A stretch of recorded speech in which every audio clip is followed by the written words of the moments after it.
Firas Bouslimi a de la compagnie aujourd'hui. Ses parents sont venus de Tunisie pour visiter leur fils et leur petit-fils. Derrière son sourire se cache de l'anxiété. Le jeune homme de 30 ans craint de devoir quitter le pays et de laisser derrière son garçon de 4 ans. Après une séparation, sa conjointe a décidé de ne plus soutenir sa demande de parrainage. Parfois, c'est très difficile moralement.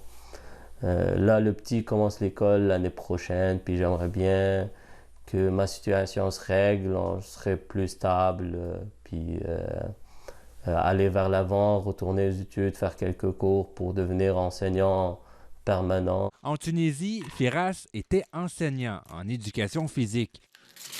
En raison de certaines technicalités, il s'est tourné au Québec vers l'industrie du taxi. Il a fondé son entreprise à laquelle il se dévoue maintenant à temps plein. OK, on a ça. Donc, juste, je vais reprendre votre adresse. Pendant l'entrevue, la réalité le rattrape. Un client a oublié ses clés à l'intérieur de son véhicule. Firas est appelé en renfort. Mon fils, il n'y a rien manqué. J'ai jamais, mettons, perdu une minute de garde. Les pensions alimentaires sont toujours bien faites. Mes impôts sont toujours bien faits. J'ai des amis québécois. Je parle français, je parle anglais. Ce que vit Firas n'a rien d'inédit, selon cet avocat. Le délai de traitement pour une demande de parrainage peut être très long. Ça tourne aux alentours de 36 mois. Donc, sur un horizon de 3 ans, du jour où est-ce qu'on dépose notre dossier jusqu'à l'approbation formelle de la part des services d'immigration, c'est certain qu'il peut y avoir des changements dans une relation. En parallèle, Firas a effectué une demande de résidence permanente pour motif humanitaire. Son ex-conjointe aurait même rempli une déclaration appuyant sa candidature, mais la demande a été rejetée.